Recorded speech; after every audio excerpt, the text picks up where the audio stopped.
नमस्कार, मैं हूं रविंद्र जैन और आप देखना शुरू कर चुके हैं सबकी खबर। भोपाल के बड़े ताल की चर्चा पूरे देश और दुनिया में होती है। ऐसा तालाब कहीं नहीं जैसा तालाब भोपाल में है, लेकिन पिछले 3 दशक में ये तालाब तिल तिल करके मर रहा है, तिल तिल करके मतलब कम होता जा रहा है। और आप चौंक जाएंगे, पिछले 3 दशक में यानी कि 30 साल में तालाब की जो परिधि है वो 10 किलोमीटर कम हो गई है। सोचिए, 10 किलोमीटर ये कम हो गई है। बड़े बड़े लोग बड़ी बड़ी बातें करते हैं, लेकिन तालाब को बचाने के लिए कभी कोई बड़ा आदमी नहीं आया। हाँ, तालाब के चारों तरफ कब्जा करने वालों की यदि आप शक्ल देख लेंगे तो वे ही बड़े लोग हैं। मध्य प्रदेश के मुख्य सचिव स्तर के अधिकारी रिटायरमेंट के बाद अपना घर बनाते हैं तो तालाब के कैचमेंट एरिया में बनाते हैं, अवैध निर्माण कर रहे हैं, खुलेआम नियमों की धज्जियां उड़ा रहे हैं। बड़े बड़े अधिकारियों ने जमीनें खरीद के रखी हैं तालाब के किनारे। लगातार बड़े तालाब को मारने का जो काम कर रहे हैं वो बड़े लोग कर रहे हैं, लेकिन इसे बचाने के लिए एक गिलहरी की तरह जो काम कर रहे हैं, जो इस तालाब के लिए अपना को सब कुछ न्यौछावर कर रहे हैं। और आज जो अखबारों में आप पढ़ रहे हैं कि बड़े तालाब को बचाने के लिए कोर्ट के आदेश पर अब कलेक्टर ने कहा है कोई नोटिस नहीं दिया जाएगा, सीधा बुलडोजर लेके जाओ और कार्रवाई करो। जो लगातार एक एसआईटी भी गठित हुई है, एक टीम गठित हुई है। इन तमाम सारी चीज़ों के पीछे भोपाल के 2 सामान्य व्यक्ति, बिल्कुल सामान्य व्यक्ति हैं। एक का नाम है राशिद खान। आपको भोपाल के सड़कों पर स्कूटर पर घूमते मिल जाएंगे, किसी पान की या चाय की टपरी पर बैठे मिल जाएंगे और लोगों से बतियाते मिल जाएंगे राशिद खान साहब। और दूसरे राशिद खान के वकील, क्योंकि राशिद के पास इतना पैसा नहीं है कि वो हाई कोर्ट और सुप्रीम कोर्ट के वकील कर सकें, और वकील का नाम है हर्षवर्धन तिवारी। ये दोनों ही शहर में आपको स्कूटर पर घूमते मिलेंगे भोपाल में। लेकिन आज पूरे भोपाल के लोगों को, 25 लाख लोगों को, इन 2 लोगों का अभिनंदन करना चाहिए, जिनके मतलब पिटीशन पर एनजीटी ने एक नहीं 3 फैसले सुनाए हैं। पहला फैसला आया 7 अक्टूबर को पिछले साल 2025 को, दूसरा 31 अक्टूबर को और तीसरा 12 नवंबर को। इन 3 फैसलों के बाद आखिरकार मध्य प्रदेश सरकार और भोपाल प्रशासन को जागना ही पड़ा। मतलब ये जो 2 लोग हैं जिनके बारे में मैं बता रहा हूं, जिनसे मैं आपको मिलवाने वाला हूं, आज मेरे दोनों स्टूडियो में बैठे हुए हैं। हर्षवर्धन तिवारी जो वकील हैं, और राशिद नूर जो इसके लिए कह सकते हैं कि एक एक पाई जोड़ के इस पूरे भोपाल ताल को बचाने का महायज्ञ कर रहे हैं। एक मुस्लिम है पर महायज्ञ। आज रोजे के बीच में भी अपनी बात कहने मेरे स्टूडियो में आए हैं। हम उनसे समझते हैं कि क्या वाकई प्रशासन अब जाग गया है या केवल खाना पूर्ति होगी या केवल दिखावा होगा। हालांकि मैं इस बीच में एक और शख्स की तारीफ करूंगा, और वो हैं भोपाल के लाडले सांसद आलोक शर्मा। अब आलोक शर्मा ने भी तय कर लिया कि आप चाहे राजनीतिक नफा नुकसान नहीं देखना है, अब हमें भोपाल ताल को बचाना है। बहुत भोपाल ताल के आसपास मूर्तियां लग गई, बहुत भोपाल ताल की बात हो गई। अब यदि नहीं बचाया तो भोपाल ताल नहीं बचेगा। मेरी कुछ देर पहले आलोक शर्मा जी से बात हुई, वो आसाम में है, लौट के आएंगे तो हम उनसे भी चर्चा करेंगे। लेकिन आप इन 2 शख्सियतों से तो जरूर मिलें। जो राशिद नूर साहब हैं, हर्षवर्धन तिवारी हैं, ये वाकई एक आम आदमी हैं। बड़े लोगों ने कब्जा किया बड़े तालाब के किनारे, और आम आदमी इस बड़े तालाब को बचाने की बात कर रहा है। हम राशिद नूर से पूछते हैं कि क्या वाकई आपको लगता है कि अब जो तेजी आई है, शासन प्रशासन जगह है, कुछ उम्मीद जगी है क्या आपको? राशिद भाई, आपका स्वागत है। जी धन्यवाद। कुछ उम्मीद जगी है या ये सब केवल ही लीपापोती होगी? देखिए, हमारे माननीय सांसद जी का जो प्रयास हुआ है, कहीं ना कहीं कुछ ऊर्जा तो आई है। और एक बहुत अच्छी बात है कि एक जनप्रतिनिधि जो इस तालाब के बारे में नहीं बोलते, जिनकी जिम्मेदारी है, आज पूरी तरीके से आलोक शर्मा जी के आने से कहीं ना कहीं एक बल मिला है। और मैं तो ये कहता हूँ कि और आम जनता को भी उनके साथ आना बहुत ज़रूरी है, क्योंकि ये बड़ा तालाब जो हम राजा भोज और कमलापति और अन्य जो हम बातें इस तालाब के इतिहास को लेके करते हैं, लेकिन अगर वर्तमान में हम बात करें तो इस बड़े तालाब की एक सबसे बड़ी पहचान है, वो है रामसर कन्वेंशन, रामसर साइट। और रामसर साइट जो है, वो जो हमको तमगा मिला है, वो हमारे को विश्व में पहचान दिलाता है। और उसी को बचाने को लेकर हमारी एक अंतर्राष्ट्रीय ट्रीटी भी है, और उसी को बचाने को लेकर सरकार द्वारा जो है वेटलैंड रूल 2017 भी बनाया गया। इसी नियमों को लेकर के और इन्हीं तालाबों को बचाने के लिए 17 लाख पौधे लगाए गए, करोड़ों रुपया खर्च किया गया।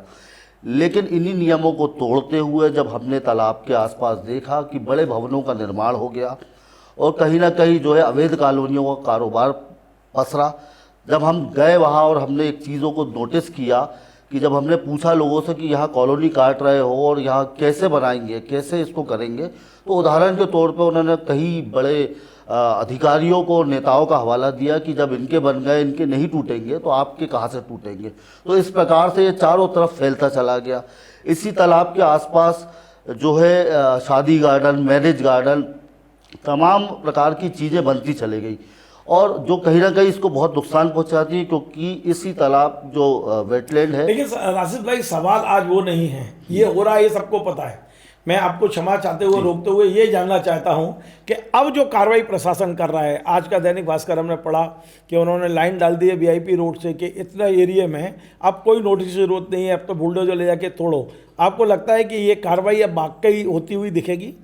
कार्यवाही जब सूरज नगर के पास जो आप देख रहे हैं, एक पार्क करके, सेंट्रल पार्क करके कॉलोनी, और वो जो एरिया आप राशिद भाई और हम लोगों ने आज से कुछ महीने पहले ये सेंट्रल पार्क को हमने ड्रोन से शूट किया था, और ये राशिद भाई मेरे साथ थे।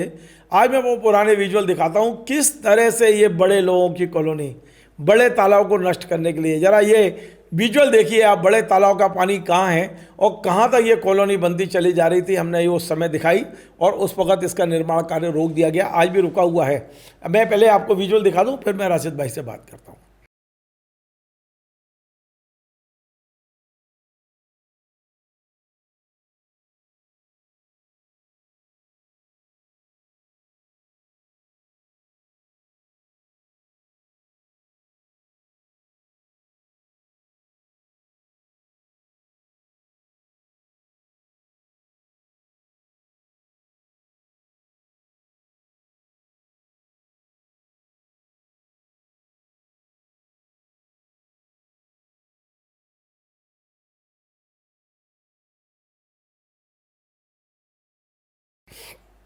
तो आपने ये विजुअल देख लिए हैं। अब इसी कॉलोनी के बारे में राशिद भाई आपको जानकारी दे रहे हैं जी। देखिए, वो जो तालाब के आसपास जो है बचाने को लेकर के बहुत सारा पार्ट लो डेंसिटी का भी है और बॉटनिकल गार्डन का भी है, ताकि निर्माण ना हो सके, क्योंकि ये जो तालाब है इसमें माइग्रेटरी बर्ड्स आती है बाहर की, विदेशों की, और जो यहाँ रहती है, प्रजनन करती है। ये पूरा इकोसिस्टम चेन से बना हुआ है, और यहाँ ऐसी कोई एक्टिविटीज़ नहीं होना चाहिए जिसमें ह्यूमन इन्वॉल्वमेंट बढ़े। लेकिन आप देखते जा रहे हैं कि जब जिस तरीके से कॉलोनियाँ बसती जा रही है, फार्म हाउसेस के नाम पे बड़े बंगले बने जा रहे हैं, एफएआर का सीधा उल्लंघन हो रहा है। और आगे तक आप देखते जाएंगे कि पूरी, पहले तो कुछ प्रतिशत शहर में था जिसके कारण थोड़ी सी दखल अंदाजी थी, लेकिन ग्रामीण क्षेत्रों में जहाँ पर अभी ये सब नहीं हुआ था, लेकिन अब ये सब जो चीज़ें होने लगी उसके कारण ये सब चीज़ें बढ़ती चले जा रही है। और अगर ये अब नहीं रुकी तो लगभग आप समझ लीजिए कि अगर रामसर साइड का तमगा चला गया तो ये बहुत बड़ा दुर्भाग्य होगा हमारे लिए। मैं राशिद भाई से तो आपको मिलवाऊंगा अभी, और लेकिन अब एक ऐसे वकील के पास लेके चलता हूँ जिसने हिला के रखा हुआ है सरकार को, बड़े बड़े अधिकारियों की नींद जिसने आराम करके रखी है। नाम है हर्षवर्धन तिवारी। मैं आपको बता दूं कि इन्होंने एनजीटी में कई केस लगाए हुए हैं, लेकिन अभी एक हाई कोर्ट में आपने केस सुना होगा, वो है विस्पिंग टॉम्स का। वहाँ पूर्व मुख्य सचिव अवैध बंगले बना के रह रहे हैं, और ये सब कैचमेंट एरिया है बड़े तालाब का। तो हर्षवर्धन तिवारी एडवोकेट हैं, सरल हैं, लेकिन जो काम कर रहे हैं वो उनका काम चीख चीख के बोल रहा है। अभी ये भी कह रहे हैं कि बड़े तालाब के किनारे के ये जो बंगले हैं बड़े बड़े, इन्हें लेके फिर एनजीटी में जाने की तैयारी है। हम उनसे समझते हैं। हर्षवर्धन जी, आपका बहुत बहुत स्वागत है। मैं पहला प्रश्न यही समझ रहा हूँ, पहले तो आपको बधाई दे रहा हूँ कि आपके प्रयासों से कम शासन प्रशासन की नींद खुली है, क्योंकि राशिद के तमाम सारे केस आप लड़ रहे हैं, आप इजराय कर रहे हैं एनजीटी में, और आप फैसले लेकर आ रहे हैं कम से कम बड़े तालाब को बचाने के लिए। आपको लग रहा है कि वास्तव में अब बड़े तालाब बचाने के लिए कुछ सार्थक पहल शुरू हुई है? सर ये जो पहल चालू हुई है ये दिखने में तो बड़ी सार्थक लग रही है। लोग ज़मीन पे जा रहे हैं, डिमार्केशन कर रहे हैं। उम्मीद तो यही है कि ये इस पे कुछ कार्रवाई करेंगे। बट क्या होता है कि ये नोटिस इशू कर देते हैं सब लोगों को, और नोटिस इशू करने के बाद कोई कार्रवाई नहीं होती है। सन 2022 में एक एनजीटी में ऑर्डर हुआ था जिसमें बड़े लेकिन इस बार तो कलेक्टर साहब कह रहे हैं कि कोई नोटिस नहीं, सीधा बुलडोजर। इनको कानूनी प्रक्रिया का पालन करना ही पड़ेगा, और कानूनी प्रक्रिया में नोटिस देना ज़रूरी है। ये इसमें क्या रहता है कि तबका दो भाग में बटा हुआ है, एक अमीर में और एक गरीब में। जो गरीब इंसान है, क्योंकि उसको ना ज्ञान है ना उसके पास इतने सोर्सेज हैं कि वो अपनी आवाज़ उठा सके या सही जगह बात रख सके, तो उसको वो जाते हैं बुलडोज़र चलाते हैं और तोड़ देते हैं। दूसरा तबका है अमीर वर्ग का। जो अमीर लोग हैं वो अमीर ही नहीं हैं, वो औहदे वाले और प्रभावशाली भी बहुत हैं। उनमें आप देखेंगे कि उनको नोटिस तक, हमने जो एनजीटी में लिस्ट प्रोवाइड करी है उस नोटिस में आज तक किसी को नोटिस तक प्रोवाइड, किसी भी उसमें जो लोग हैं उस लिस्ट में उनमें से किसी को नोटिस तक नहीं गया है एनजीटी की तरफ से। कंस्ट्रक्शन जो उस टाइम पे बिल्कुल प्लिंथ लेवल पे था, आज वो कंप्लीशन के स्टेज पर है। और एनजीटी ने खुद कार्रवाई के आदेश दिए हैं, ना ही सिर्फ एंक्रोचर्स के ऊपर, उन अधिकारियों के ऊपर भी जिनकी आंखों के सामने ये सारे कंस्ट्रक्शन हो गए हैं। एनजीटी समय समय पर आदेश देता है। 2024 में भी एनजीटी ने एक मुख्य सचिव की समिति गठित करने के लिए आदेश दिया था, जिस पर आज तक कोई कार्रवाई नहीं की गई। फिर अक्टूबर 2025 में आदेश दिया, फिर 31 अक्टूबर 2025 को दिया, फिर 12 नवंबर 2025 को दिया। उसके बाद भी आज 3 महीने हो चुके हैं, चौथा महीना कंप्लीट होने पे अब जाके इनकी नींद ये जागे हैं। ये काम इनका अपना है, और ऐसा भी नहीं है कि एनजीटी से पहले राशिद नूर खान जी ने कोई शिकायत नहीं करी। वो सन 2020 से लगातार वहाँ पे शिकायतें कर रहे हैं, स्टेट वेटलैंड अथॉरिटी में कर रहे हैं, कलेक्टर को शिकायत कर रहे हैं, बट सब कागजी कार्रवाई होती है, ज़मीनी कोई कुछ नहीं होता है। जब तक एनजीटी जाके इंसान नहीं कोई बात रखता और एनजीटी उस पर संज्ञान नहीं लेता है, तब तक कोई कार्रवाई नहीं होती है। ये जो काम राशिद नूर खान साहब कर रहे हैं, ये काम उनका नहीं है, ये सरकारी वर्क का है, कलेक्टर साहब का है, एसडीएम की कार्रवाई, चीफ सेक्रेटरी जो वाइस चेयरमैन है स्टेट वेटलैंड अथॉरिटी का, उनकी जिम्मेदारी है इस चीज़ को संरक्षित करने की। जैसे कि आप देखेंगे बिशनखेड़ी में एक फार्म हाउस है, वो मैं नाम नहीं उजागर करूँगा किनका है, बट वो फार्म हाउस जो है उनकी जो जिम्मेदारी थी उसको संरक्षित करने की थी। इकबाल सिंह बैस का है, आप डरते क्यों हैं? नहीं सर, वो वीरा राणा जी, वो संजय राणा जी का है, संजय राणा का भी है, उनका भी है। तो उनने तालाब में मिट्टी भर के वहाँ पे जो भोज परियोजना के अंदर जो पेड़ लगे थे उनको उखाड़ दिया गया है। वहाँ पे तालाब के अंदर मिट्टी डाल के रिटेनिंग वॉल बना दी गई है, जो वेटलैंड रूल 4 का क्लियर वायलेशन है। अब चीफ सेक्रेटरी जो है वो स्टेट वेटलैंड अथॉरिटी के वाइस चेयरपर्सन होते हैं। अब सोचिए, वाइस चेयरपर्सन होने के ओहदे वाला इंसान अगर ये चीज़ कर रहा है तो आम इंसान। वीरा राणा मध्य प्रदेश की चीफ सेक्रेटरी रही हैं अभी कुछ दिन पहले तक। इस तरीके की गतिविधियां वहाँ पे हो रही हैं। अब आप चलिए, अपन उस पर एक अलग से खबर बनाएंगे, आपके साथ चलेंगे कैमरे लेके। इसके बाद एक और चीज़ मैं बताना चाहता हूँ कि भोज परियोजना 1996 में 220 करोड़ रुपए भोपाल सरकार को मिले थे, जिसमें लाखों की संख्या में पेड़ लगाए गए थे। वो पेड़ आधे से ज़्यादा गायब हो चुके हैं, और हर बार सरकार क्या करती है, डिमार्केशन के नाम पे जाती है और तालाब को छोटा कर देती है। तिवारी पंडित जी, मैं आपसे एक तिवारी जी ये प्रश्न पूछ रहा हूँ कि आपने भोपाल में जो विस्पिंग पाम्स है, जहाँ बड़े बड़े लोगों के बंगले हैं, सब प्रभावशाली, हाई कोर्ट में भी लगाया था।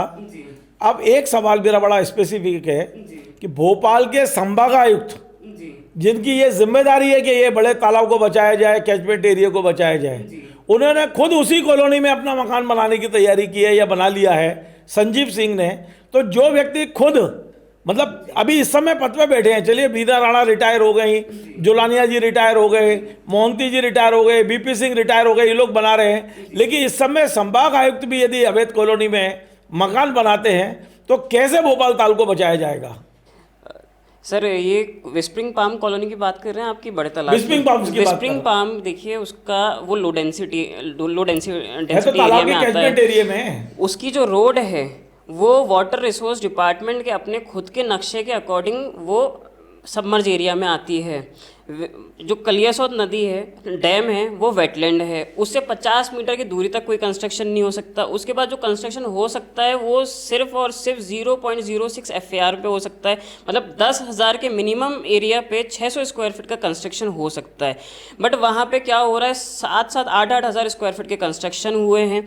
उसके बाद वहाँ पे बाउंड्री वॉल बनाई गई है, वहाँ पे गार्ड्स रख दिए गए हैं, रास्ता वो किसी का नहीं रोक सकते। बाउंड्री वॉल बना के, अभी आपने देखा होगा प्रभात झा प्रोडक्शन और विस्परिंग 2 के वो बाउंड्री वॉल्स को NGT के आदेश के कंप्लायंस में अभी तोड़ा गया है। सेम कार्रवाई विस्परिंग पाम पे भी ज़रूरी है, क्योंकि वो भी सेम नियमों में आती है और सेम वायलेशन उनने करे हैं। सवाल ये है कि एक जिस व्यक्ति को आदेश मिला है जी भोपाल संभाग आयुक्त कार्रवाई करने का, जी। उनका खुद का मकान वहां होगा तो कैसे कार्रवाई होगी? तो इस पे तो जांच, उनके खिलाफ जांच बैठनी चाहिए कि जो जिम्मेदार जब रक्षक ही भक्षक बन जाएगा तो फिर ये तो बहुत चलिए दिक्कत वाली मैं बात जरा है। नूर साहब के पास आता हूँ। नूर साहब, अब ये जो बड़े बड़े लोगों से आप पंगा मोल ले रहे हो, धमकियां नहीं मिलती हैं आपको? आपको ठीक ठाक करने वाले नहीं है कि आपको एक बार समझा दें अच्छी तरह से? देखिए साहब, मैं अपनी जिम्मेदारी से, भोपाल मेरा है, भोपाल तालाब, भोपाल का जंगल, और इसके लिए मुझे चाहे धमकी मिले, चाहे मेरी जान चले जाए। कभी ऐसा हुआ है धमकी मिली हो? ये बहुत ऐसी हादसे चीज़ें हुई हैं, लेकिन इनको हमने ज़्यादा प्रमोट इसलिए नहीं करा क्योंकि ये सब चीज़ों से दूसरों के हौसले टूटते हैं। और मैं चाहता हूँ कि मेरे जैसे ही 10 और खड़े हो लड़ने वाले, और लड़े, क्योंकि जब तक हम लड़ेंगे नहीं, हम इन चीज़ों को बचा नहीं सकते। क्योंकि जो स्थिति हमारी राजधानी की वो आपने देखी है, जिनका काम बचाने का है वही भक्षक बने हुए हैं, तो फिर कैसे चीज़ों को बचाया जाए? रस भाई, आखिरी प्रश्न मैं फिर से बुलाऊंगा आपको कभी स्टूडियो में। आज का आखिरी प्रश्न आपसे मेरा यह है कि यदि अब भी प्रशासन कार्रवाई नहीं करता है तो आप दोनों भाइयों की, वकील साहब की और राशिद भाई की, अब अगली रणनीति क्या है? हालांकि मैं नहीं चाहता हूं कि रणनीति पहले से लोगों को पता चले, फिर भी लोगों को उत्साह तो रहे कि नहीं राशिद भाई पीछे हटने वाले नहीं है। नहीं, पीछे तो मैं नहीं हटने वाला। आपके चैनल के माध्यम से बता रहा हूँ, कलियासोत में भी मैं पीछे नहीं हटने वाला। अभी एक NGT का था, और ना इन सब पे यहाँ से सुप्रीम कोर्ट तक जाना पड़ा, और अगर ब्लेसिंग रही है, सब चीज़ें सही रही, क्योंकि काफ़ी हम 2014 से सब सारी चीज़ों को लड़ाई लड़ रहे हैं, तो हम पीछे तो नहीं हटने वाले। हम तालाब को बचाएंगे और ये सिद्ध करके बताएंगे कानून छोटे लोगों के लिए और बड़े लोगों के लिए, सबके लिए सामान्य है। कार्रवाई अगर होगी तो सभी पे होगी। चलिए, बहुत बहुत धन्यवाद। तो आपने देखा, आज मैंने अपने स्टूडियो में उन 2 लोगों को बुलाया है जिन्हें मैं तो अपने गर्व के साथ फक्कड़ भी बोल सकता हूँ। फक्कड़ इसलिए कि वो स्कूटर पर घूमना और जुनून की तरह बड़े तालाब के लिए लड़ना। मैं आपको बता दूं, वाकई भोपाल के 25 से 30 लाख निवासियों को राशिद भाई का, भोपाल अकेले नहीं, सीहोर के लोगों को, भोपाल के आसपास के गांव के लोग जो तालाब के किनारे बसे हुए हैं, जो तालाब के लिए जीते हैं, तालाब के लिए मरते हैं, उन्हें राशिद भाई का एहसान मानना चाहिए, उनका सम्मान करना चाहिए, उनका साथ देना चाहिए, उनका सहयोग करना चाहिए, जो जुनून की तरह भोपाल ताल के लिए लगे हुए हैं। हम अपने चैनल के जरिए हमेशा राशिद भाई की बात आप तक पहुंचाने की कोशिश करते हैं। उम्मीद करता हूं कि मीडिया में बैठे हुए लोग, यदि वाकई उनके दिल में भोपाल ताल धड़कता है तो राशिद भाई की बात को जन जन तक जरूर पहुंचाएं। नमस्कार। Join the next be the best, Bundelkhand का सबसे विशाल और आधुनिक विश्वविद्यालय ज्ञानवीर यूनिवर्सिटी। ये सिर्फ एक यूनिवर्सिटी नहीं, ये है आपके सपनों का लॉन्च पैड। यहाँ मिले आपको smart classrooms, modern campus, updated labs और एक्सपीरियंस्ड फैकल्टी। हर स्टूडेंट को मिलता है कॉन्फिडेंस, ग्रोथ और एक ब्राइट करियर का प्रॉमिस। नए सेशन के लिए एडमिशन ओपन है, तो इंतजार कैसा? आज ही कांटेक्ट कीजिए।